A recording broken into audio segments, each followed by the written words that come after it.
Good afternoon. I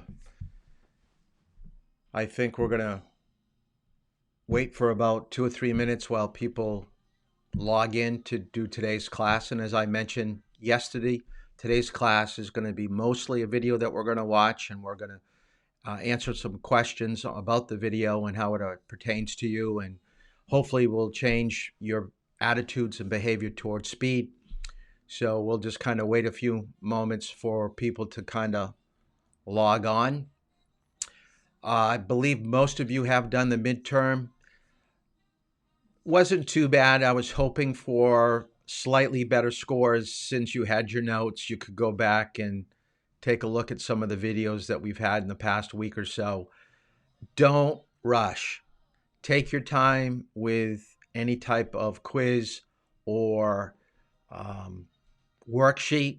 This is really kind of go at your own type of speed. The only thing I ask is to be here at 4 o'clock and to sign in to get the information and then apply it to the worksheet that I usually give you. Now, as people start logging on, I sent out chapter 15 and a worksheet that goes along with the video that we're going to be using for today's video. Now, the only person that I wasn't able to get it to is Josie.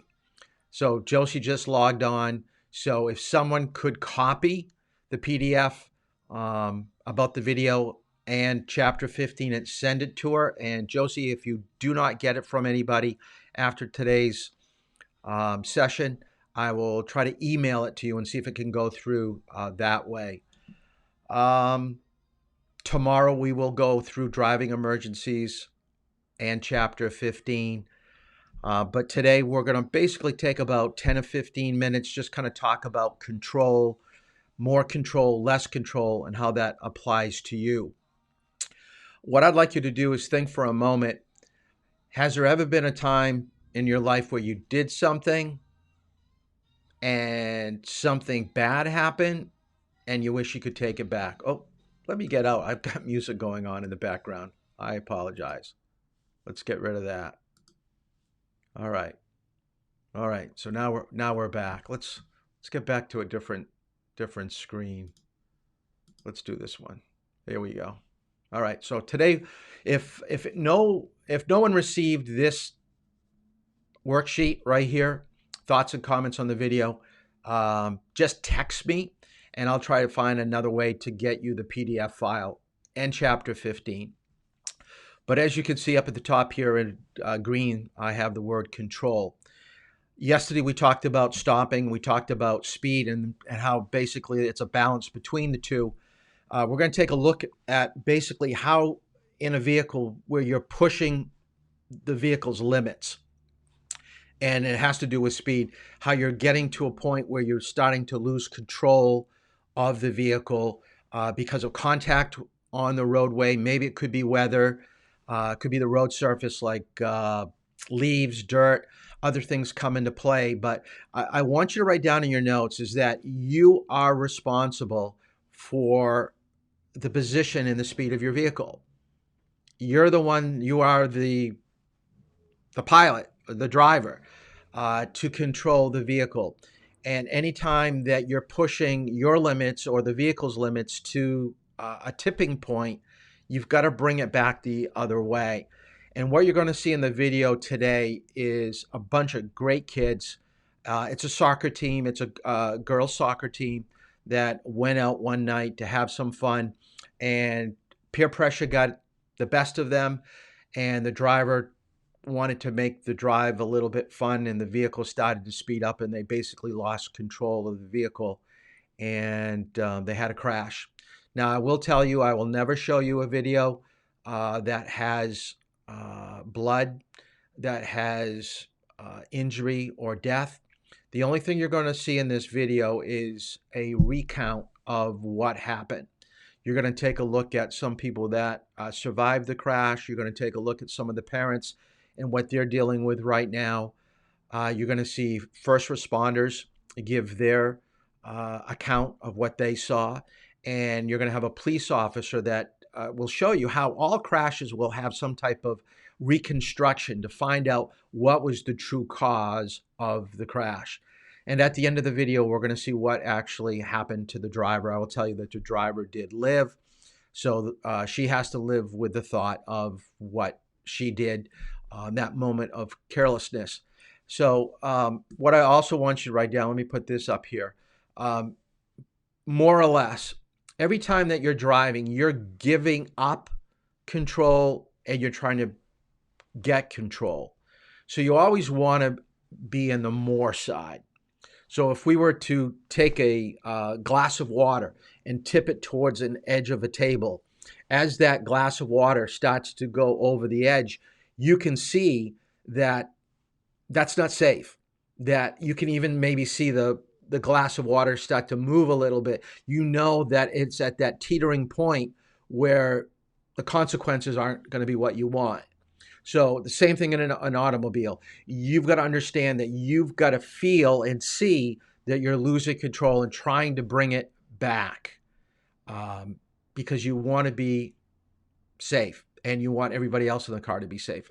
The other thing, like we talked about yesterday, is listen to the people in the car. If they feel uncomfortable with the way that you're driving, you should slow down. You are responsible for them, and you're going to have to pay for any medical bills of some of the people that are injured. And you're going to see that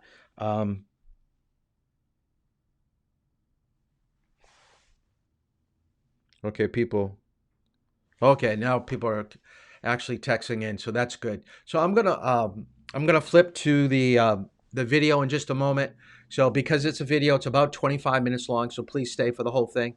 Once it's done, I'll come back on, make a few comments, and then I want you to answer the questions that I have. There are 10, and then do chapter 15. And like any good movie, I want you to kind of sit back, maybe get something to eat, and take it all in.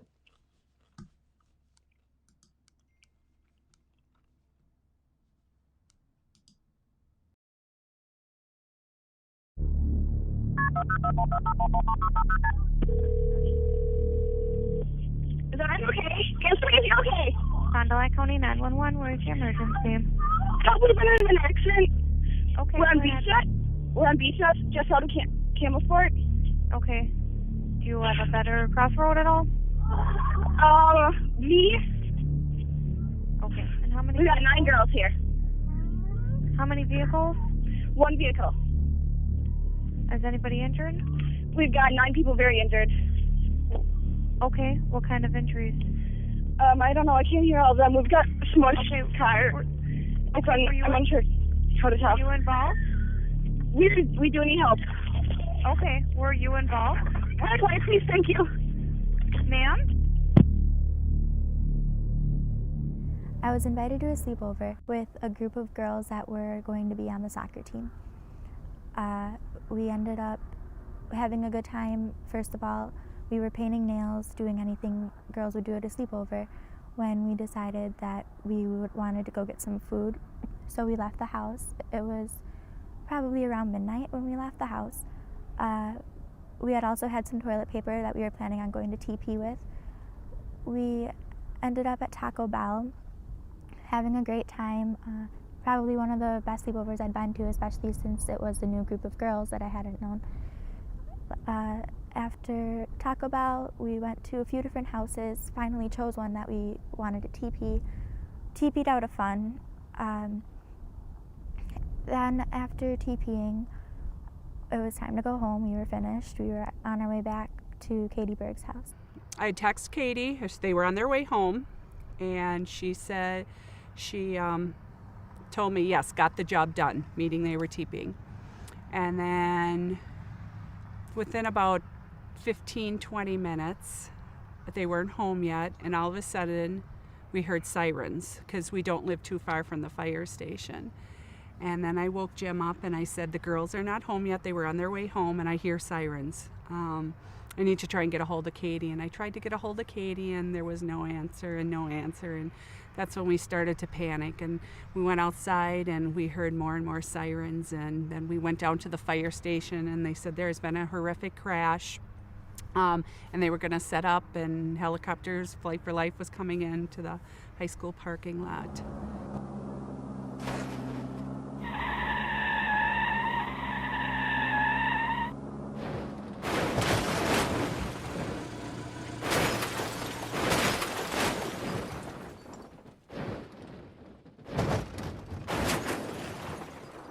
EMTs, we respond to scenes. We do not ask for this. We are forced into this situation. It affects everybody, not just the people involved.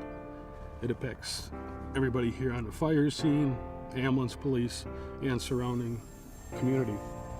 So every girl that was in that vehicle, we either knew or had either stayed at our house at least one time. So it could have been my daughter, could have been anybody's daughter. All these girls I knew. Some of the girls I couldn't even tell who they were that night with the blood. I remember waking up in the field and I was looking around and I didn't really know what happened. And I tried to get up, but I couldn't. And then Carly came over to me and I asked her what happened. And she said that we were in a bad car accident. And then I asked her if she could stay by me and she said no, she had to go find the other girls. And then I passed out again. And then I just remember waking up to the EMTs and the ambulance lights.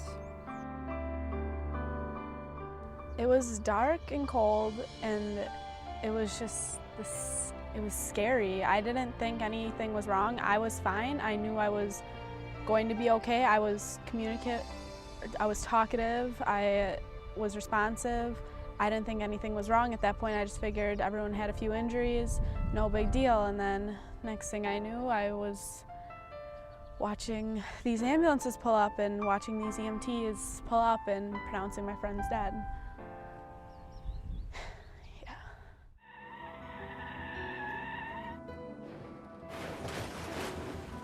Phone rang. It was about 5:23. Didn't have a clue what it was, who would be calling, call so early. Got up, picked up the phone, and it was Mrs. Berg, Bonnie Berg, calling. And she said the girls never made it home. She was hysterical. Yeah, I had the phone, but he could hear her hysterical voice through the receiver that I was holding. I mean, I was in bed. I jumped out of bed, so you're 10, 15 feet away from me, and I could hear Bonnie through the receiver. But she said, the girls never made it home. And I said, Bonnie, what do you mean the girls never made it home? They're sleeping over at your house. And then she said she's talking about sirens and choppers and she said they never made it home. They went out, they never made it home. And then she's talking about, but I don't know how many times it says, Bonnie, slow down, calm down. Bonnie, calm down. Just so I could try to piece together what she was trying to tell me. And you said, Bonnie, where do we go? And that's where she says, I don't know. I don't know where anybody is. There's kids going down to Milwaukee. There's kids getting ambulance to Fond du Lac. Well, that night, Sabrina's brother Nick took her to the gathering of the teammates. They were going to be teammates. They weren't all friends. Some of the girls actually, that was the first night they met each other. She was excited because she was an underclassman, and the upperclassmen who were friends of her brother invited her to be part of this. So we all told her, you should go. They want you to be part of the team. Yeah, she was excited to go. I mean, she thought it'd be right. Mm-hmm. an idea. And then the next morning, we got notification because our two boys, Nathan and Nicholas, they had to be at a wrestling tournament, and they had to be up at the high school at 7 o'clock. And then they started texting and calling saying, get a hold of Sabrina right away. There's been an accident with all the soccer girls. So I tried calling her phone. I didn't know who to call because nobody had notified us at that point. Actually, nobody notified us at all that morning. I had to call around. I called hospitals. They couldn't give me anything because of HIPAA. I called Mr. Scannell because I had his number, and he's the one who told me his daughter, that Caitlin, had passed. So I didn't want to call any more parents because that is not what I wanted to hear, but I didn't know who to call. At 7 o'clock that morning, I received a call from Sabrina's mom, and she knew that I was there. And she asked me if I knew anything about her daughter or how she was. My wife was also an EMT. She was here on the scene that night also. I knew she was dead. I couldn't tell her over the phone that her daughter was dead. The next day, my wife and I went there, and we apologized. We went to the scannels. We went to all 3 of the girls that passed. I remember that when we were traveling down the road, speed was increasing, and then as we had started to go up the hill, we took air, and I remember landing. We were all laughing and screaming, not out of fright, but out of fun. But then the vehicle did a little bounce, and there was dead silence because we swerved right, left, right, left, and hit the ditch and missed the telephone pole. So then we were continuing through the field at a high amount of speed, and I remember the first couple rolls. Then, since I hadn't been buckled, I remember the moment that I hit my head up on top of the roof of the vehicle, and I can still recall the sound exactly of the vehicle. But after that moment of hitting my head, I blacked out, and a while after I woke up on the ground, and nothing felt real. I didn't know what was going on, really. I literally felt like I was in a nightmare. It still is a nightmare.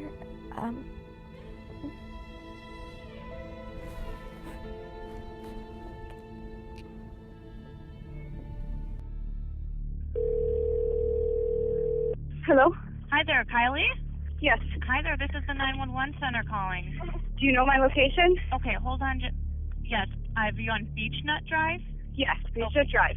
Okay, hold on 1 second. I've got officers and multiple ambulances responding, okay? Just Awesome, that is thank you. Okay, I need you to stand in line with me for 1 second, okay? Okay. Teresa, honey. Teresa, where are you going? Okay. Are you okay, Teresa? Teresa. Okay, Kylie, you said there's 9 people injured, correct? 9 or 8, I can't remember right now. I think just 8. Okay, is anybody pinned in? I don't see anyone pinned in right now. Okay. But my car is pretty smushed. Okay, is anybody unconscious? One is not responding to me, the rest of them are awake. And were you involved, or did you just come across it?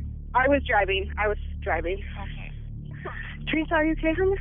Are you all teenagers, or? We're all teenagers, yes. I was driving too fast down the road, and I got us all into an accident. Here, I see the ambulance. I'm going to get it. As a crash reconstructionist investigating this crash, we were able to determine the following. In the distance, you'll see the far hill, and then you'll see the closest hill to us, and then behind us is a third hill. So what happens is the vehicle comes over the hill in the distance at a high rate of speed. The road then comes down to the hill, it levels off for a short distance, and then you'll crest the small hill. Now, you're coming over the small hill, again, well in excess of the speed limit. You come down into this knoll where the bike trail is, and then you'll go up the third hill. And when they crest this third hill is where the problem happens. When they come over the small hill and they start to go down, the speed at which they're traveling, it creates the weight of the vehicle is going to come off the springs. So now you're going to lose a little steering. You come down into the hollow, if you will, is the best way I can describe it, or knoll. Now the weight on the vehicle is compressed onto the springs, and so when they come up the third hill, you have that little extra kick that takes the weight off the springs. And at that point, the vehicle, when I say airborne, I don't mean that the vehicle is 5, 10 feet, 15 in the air. What it does is it becomes airborne, and what I mean by that is the tires come off the roadway. And it could be 2 inches, it could be 5 inches, it could be 6 inches. But now the tires have lost contact with the road. So now you've lost all steering.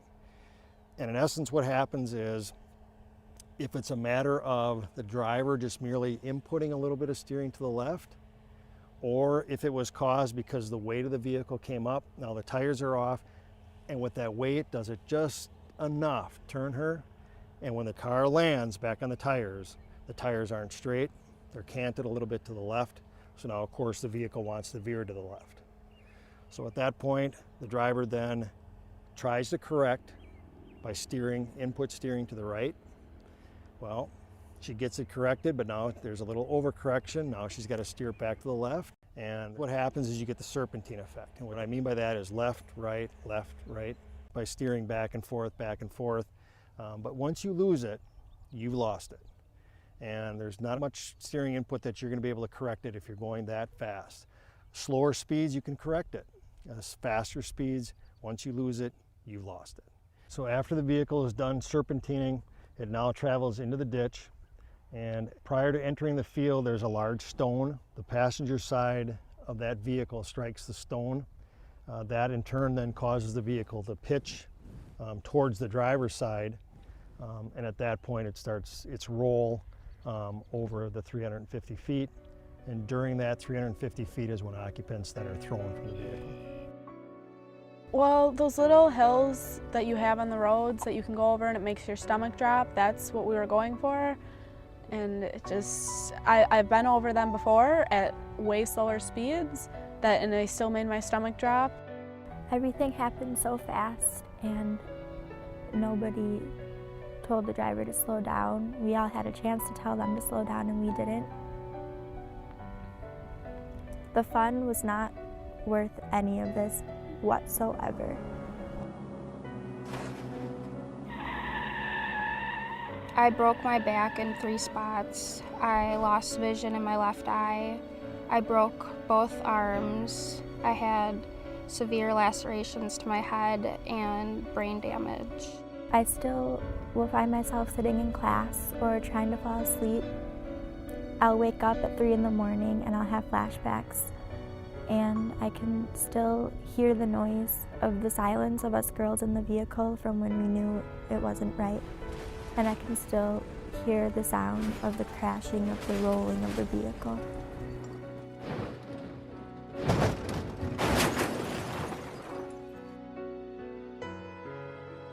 The cause of the crash was due to high speed.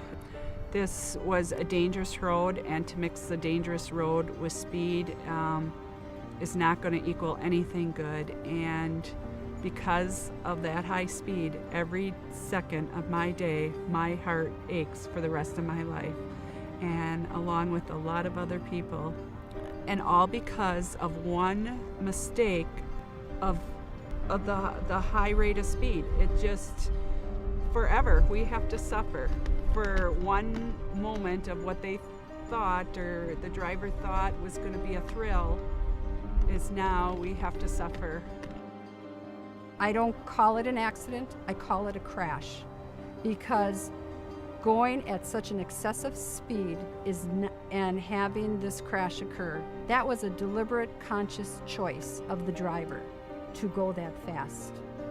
She put her life, the driver, in jeopardy, and she put every passenger's life in jeopardy.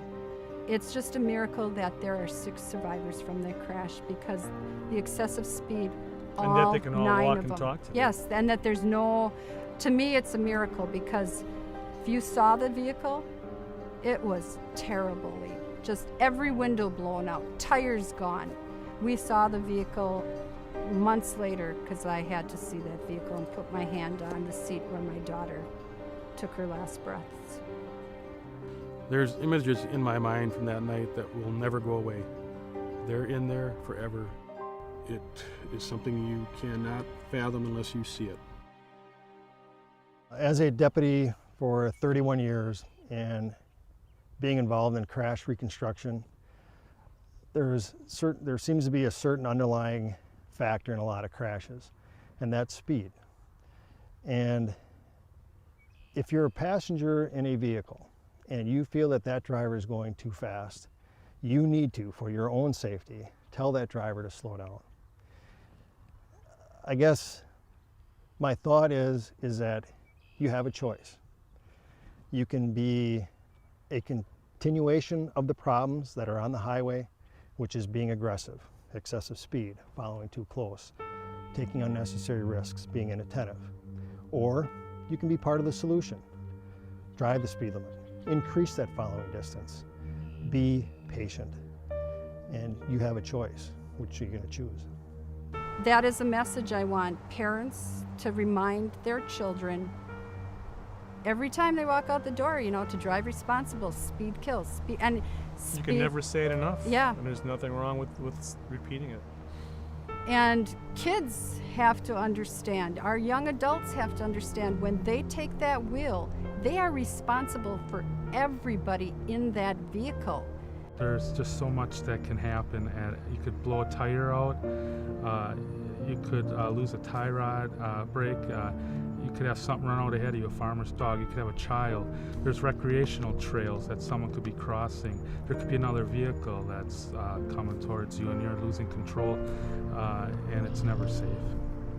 And because of it, there's 3 lives lost, and there were several injured.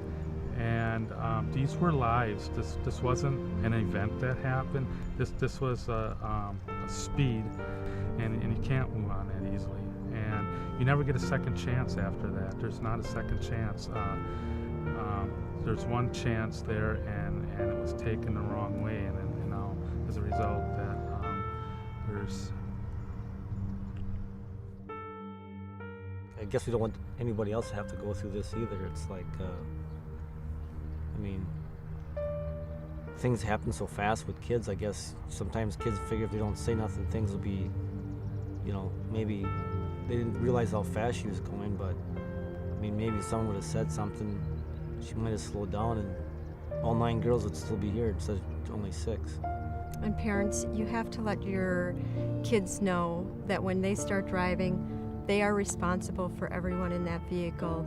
Whatever happens, whether it's an accident or not, they are responsible for the results of what happens.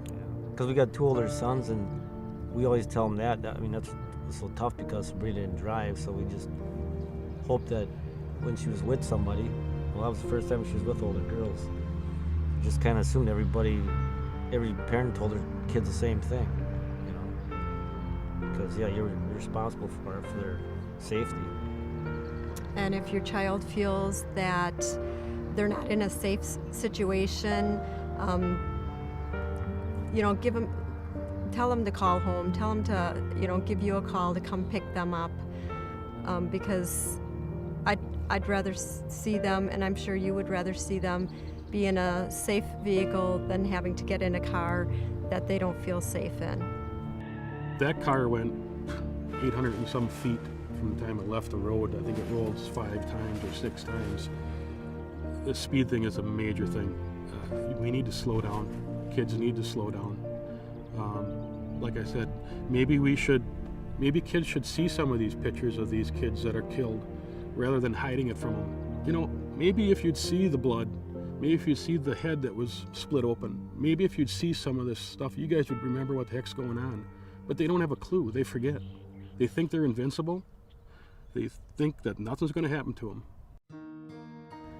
I am very fortunate that I am still here, but speed does kill. Clearly, it is seen that I don't have 3 great friends of mine, and I never will have them back, and I would do anything to have them back in a heartbeat, but speed kills. If I could turn the clock back, I would in a heartbeat. Wouldn't be an option. I would do anything to have those 3 girls back here with me.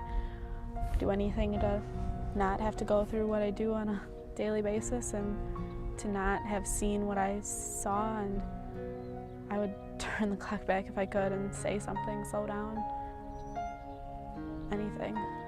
After going through this experience, I think it's important for people to follow the speed limits because there's a reason they're there, and it's for your safety.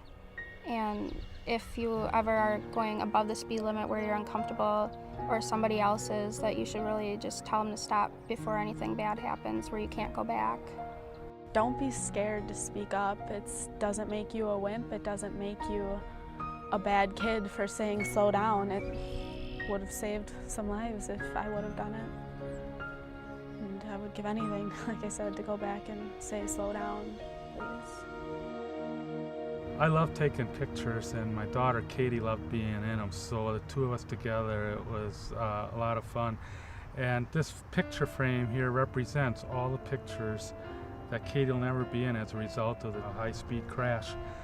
This would have been a picture of her with her friends playing soccer, and a picture of her at her junior prom, and a picture of her doing a powder puff game in school with the girls, and a picture of her graduating her senior year, and a picture of us going with her to different colleges, looking at where she's going to go, and a picture of us going to Germany to see her brother over there, vacation.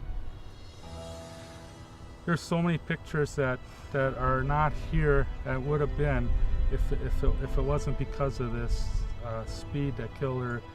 We were just all having fun and didn't think anything bad was going to happen. Nobody ever thinks anything bad's going to happen.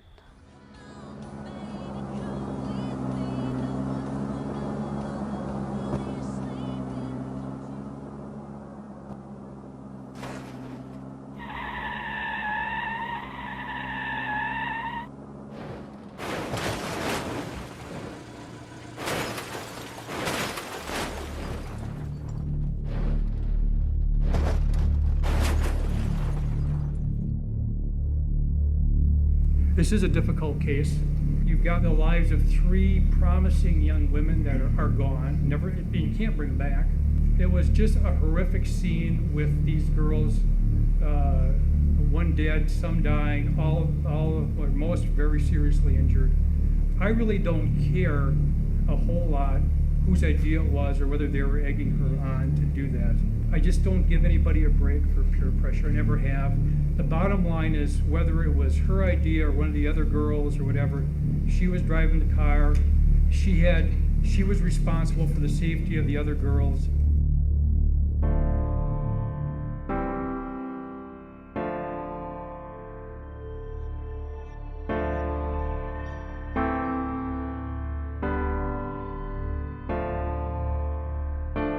That night, it was just a bunch of girls having fun. We were at Katie's house, and we were painting each other's nails, and then we decided to go to Taco Bell, and then we TP'd a friend's house, and I just remember everyone having a blast and having a smile on their face, and we couldn't stop laughing. And even in the car up to the last second, I just remember hearing laughs. We're all teenagers, yes. I was driving too fast down the road and I got us all into an accident.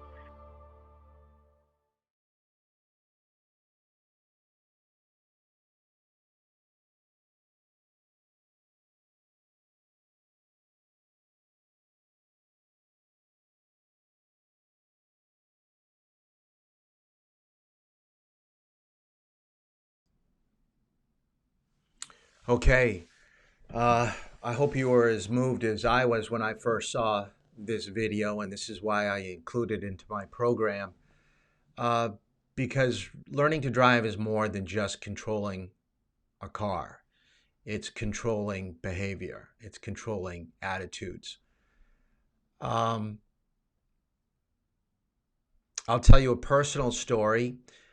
There's nothing more sad than to read in a newspaper that one of your prior driver's ed students is passed in a car crash.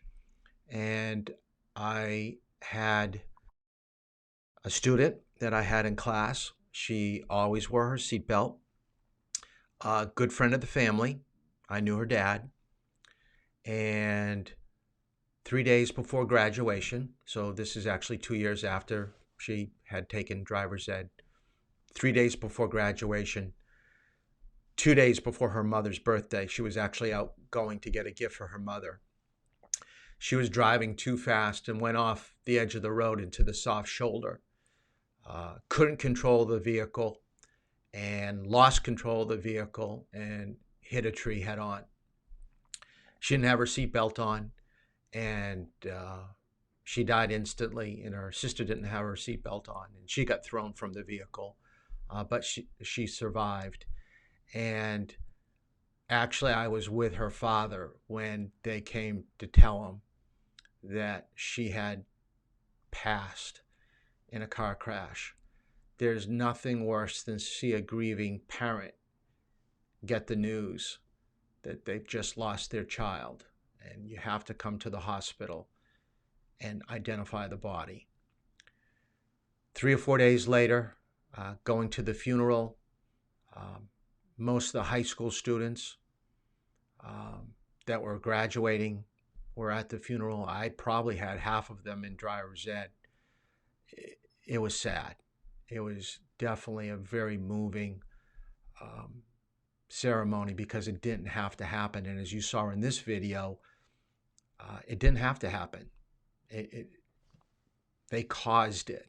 It wasn't a tie rod, wasn't a blowout, wasn't bad weather. It was an input that they made the vehicle go fast to try to get air.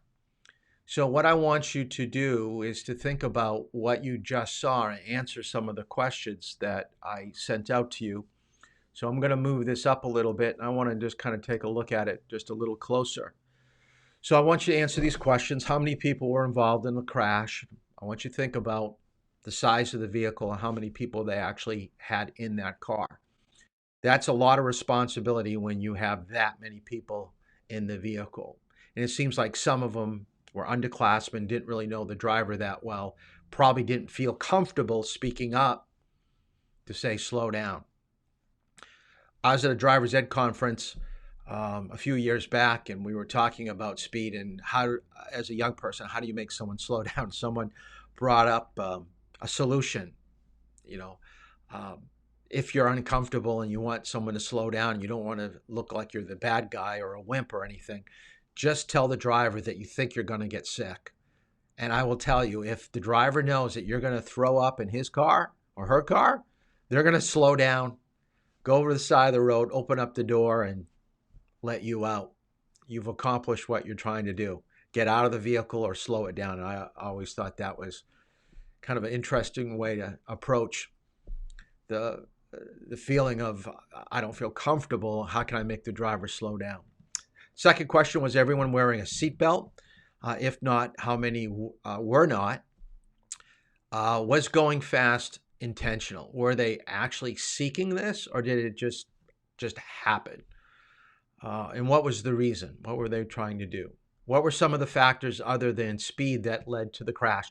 I thought it was really interesting that they brought in the police officer to reconstruct the crash, and I thought he did a very good job, and I think your answer could be found in some of the facts that he gave about what led up to it, not only about the road, but off the side of the road. Did it seem like everyone was having a good time? If not, what did they do? How would you describe the parents who are speaking on camera in the video? Try to give me one word. And then off that word, give me a sentence. Like mourning, okay? That they're forever going to have a piece of them gone. There are other words that probably come to mind to you. I think that's a good way to try to get a feel for what the video is all about.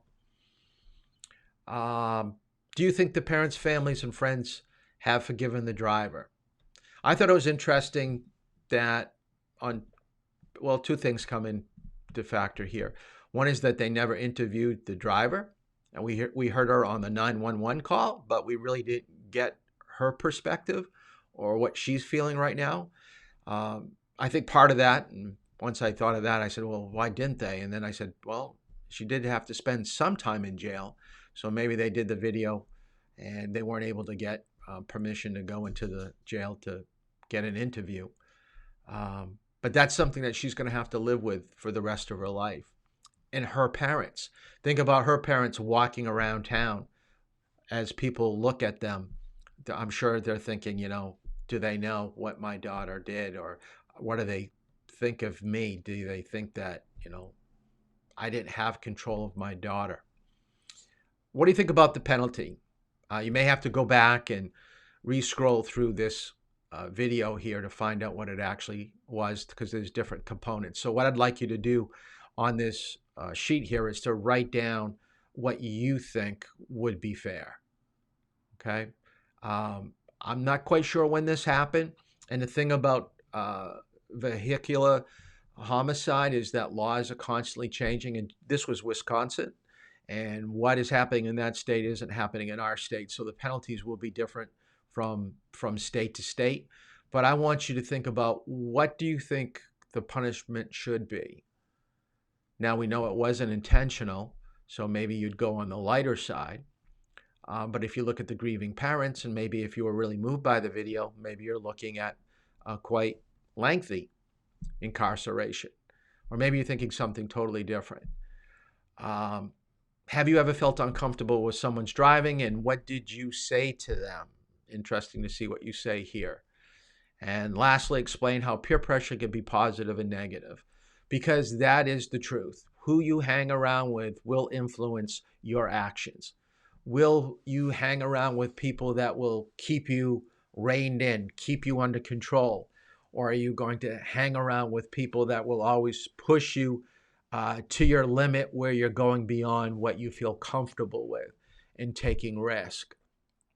We know that we have speed limits on the road for a reason, to have the majority of drivers to go that speed, but everybody is interpreting that number. Some like going a little slower, right at the speed limit. Most people will probably be trying to go, and then there's a few a little bit over. But what we do with the person that is so aggressive, so agrees, really excessive on their speed, that those are the ones that we have to watch out for. Those are the ones that we got to reel back in by having penalties. And the new manual does not cover the point system.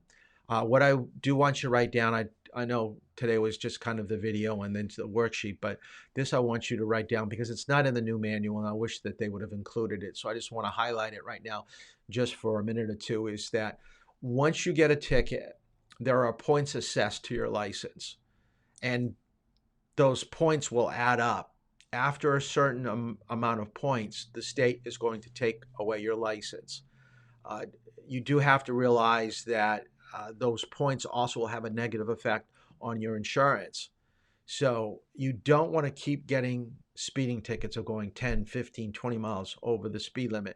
I think in this state, I think if you're over 30, 35, I'll have to take a look at a ticket, but there comes a point where you must appear in court, and the fine is going to be like $250, $300. I mean, it's huge. In some states, it's even worse than that. Like in Massachusetts, I think for every mile above the speed limit, it's $10.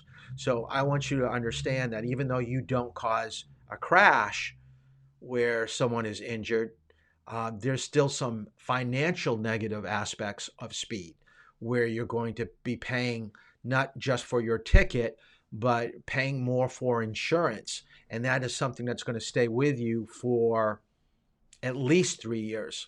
Your look back on your driving license is a 3-year look back. So if your insurance rates increase by $200, $300, $400, that's going to be $300, $400 every year for your license. And so when look, it just says, do parking tickets also give you points on your license? No, they do not. Parking tickets, that's a non-moving violation. So anything that you're doing moving in the vehicle, like what we're talking about today, speed, it could be failing to yield, not using your directional, passing a school bus like we talked about, stopping on a crosswalk, railroad crossing infractions, going around the gates, all these different things. There are so many things to remember or to even know about. I think that's why the state took them out of the manual, saying that there's no way you're going to test on this because there's too much to remember. But I thought that they would at least put in that there is a point system, and you've got to be careful about accumulating so many points in 1 year, 2 years, or 3 years. I'm taking a look at vehicle emergencies. All right, so this is your worksheet. This is what you've got to do. I know some people have already done it. You do not have to do question number 18. New cars do not have a engine. Well, we have an engine that has fuel injection, so we don't have to worry about flooded engines. So don't answer question number 18. Tomorrow's class will be the last class for this week. We will not have a class on Friday like we did last week, because this is more of me giving you information, you doing the worksheets and the reading. We're kind of going through things just a slightly faster than we would in class. So this is why we're going to probably get through a lot of material next week, and then hopefully, cross your fingers, we'll come back for the last week of class to do a couple more subjects and wrap things up. Depending on what we hear with the school, I guess I'll rely on Luca. Maybe Luca, you can text me when you hear some information, or have your mom text me or call me, because I'm kind of on an island. Everybody forgets about the driver's ed program. But once I find out we can get back to school, I would like to try to drive a little bit, maybe 3 or 4 days before we get back to school, so we could start working on driving times and to get people kind of caught up, because we are a little bit behind. Please give me, April 9th will be the final. So whether we're still going to do it online or if we're going to do it in the school, April 9th is when it's going to happen. So we're going to kind of close the book on the classroom on April 9th. If we don't come back to school for a long period of time, I do need your textbook.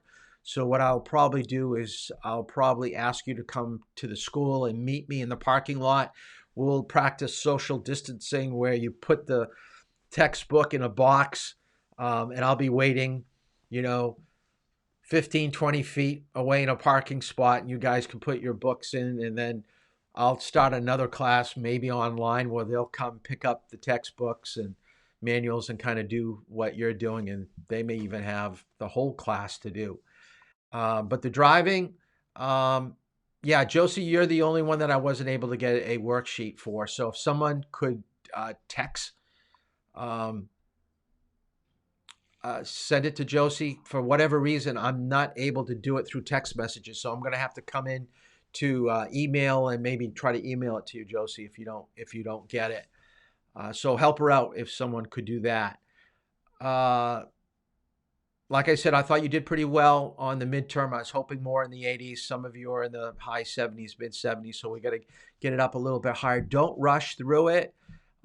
It's more important for you to take your time, look through your notes, maybe go back to a video if you know it has something to do with sign signals and pavement markings. Go back to the video and scrub through that and find it. That way you'll remember it. But I hope that you like that way of testing. I think it's beneficial. And we'll just kind of go from there. So tomorrow, driving emergencies class will probably be a little bit longer than what we're having for today. But thanks for tuning in, and have a good evening. We'll see you tomorrow.